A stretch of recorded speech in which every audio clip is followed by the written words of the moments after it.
Salut Fab. Salut Cyril. Je suis Fabien, représentant de la marque Egner en France. Je suis accompagné de Cyril. Bonjour. Bonjour Cyril, ça me fait plaisir de te revoir. Bah moi aussi.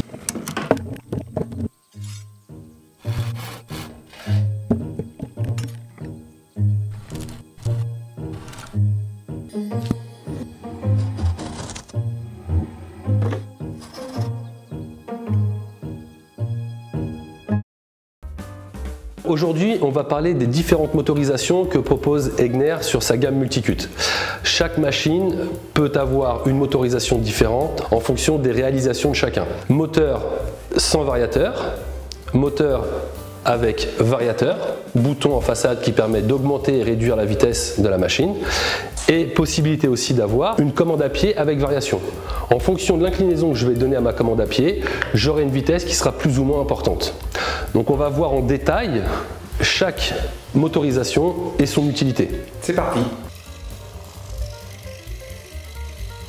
Est-ce que ces différents types de motorisation s'adaptent sur toutes les scies ou il n'y a que la grande qui a le variateur? Très bonne question. Alors on va pouvoir adapter. Sur le premier modèle Multicut 1, on va proposer moteur sans variateur, moteur avec variateur et la commande à pied avec variation. La Multicut 2S existe aussi avec ces possibilités-là. Moteur sans variateur, moteur avec variateur et moteur avec commande à pied avec variation. La Multicut Quick, c'est un peu différent. C'est un modèle un peu spécial, on va dire toute option. Elle est d'origine soit avec variateur moteur, soit avec variation au pied. D'accord. On ne peut pas l'avoir sans variateur. Concrètement, le choix de la motorisation est à faire au départ. On ne peut pas modifier un moteur par la suite. Concrètement, si vous faites l'achat d'une machine sans variateur, on ne pourra pas ajouter le variateur sur ce moteur. Ça se réfléchit bien en amont de l'achat. Exactement. Ce qui va être important, c'est de se dire quel est mon objectif, qu'est-ce qui m'attire dans le champ tournage. Est-ce que je suis plutôt à travailler le bois dans l'épaisseur? Est-ce que je suis plutôt attiré par la marqueterie, la dentelle, le travail des métaux? Et c'est ces petits points-là qui va nous donner une piste pour dire cette motorisation sera plus adaptée à ce que vous voulez faire. Est-ce qu'il y a une motorisation, on va dire, plus souple qui va accueillir tous les projets ou c'est vraiment motorisation par motorisation qu'on va avoir soit la dentelle, soit... Sur chaque modèle, on peut tout réaliser, peu importe le choix de la motorisation. C'est une question de confort. En partant sur une machine sans variateur, vous allez pouvoir aussi bien travailler de la dentelle, du massif. Le fait de réduire la vitesse va amener un confort à l'utilisateur. Le fait de réduire la vitesse, forcément, je réduis le mouvement de ma lame. Donc le fait que ma lame mette plus de temps à monter, à descendre, elle dégage moins de matière. Donc j'avance moins vite. Petit confort qui sera intéressant dans la dentelle, où on est sur des coupes précises, mais aussi et surtout dans la marqueterie, où là la précision est primordiale. L'important, c'est de savoir un peu ce que l'on veut réaliser, ce qui nous attire dans le champ tournage. On a différents types de réalisations, on a principalement le bois massif, dans l'épaisseur, réalisation de puzzles, de jouets, ce genre de choses. Là, le variateur n'a pas une grande utilité.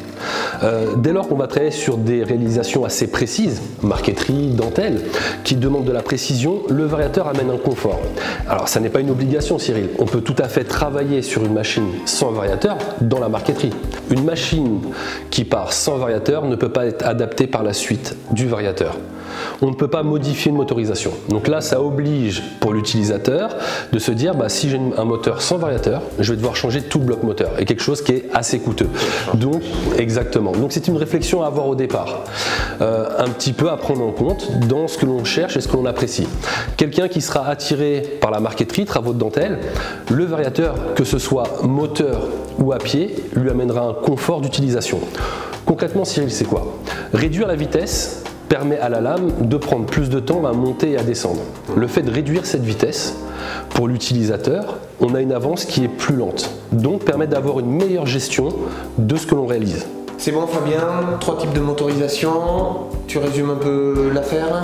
Résumé, on a vu effectivement les différents types de motorisation qui sont à prévoir effectivement au départ, donc prenez le temps de bien réfléchir à ce que vous voulez réaliser, vous voulez faire. N'hésitez pas à nous contacter pour qu'on puisse vous accompagner dans votre choix. Pour moi tout est dit, j'ai envie de dire, donc écoute, on se retrouve sur une prochaine vidéo. Encore une fois? Eh oui, encore une fois, désolé. Au mois prochain. Allez, ciao. Salut. Salut.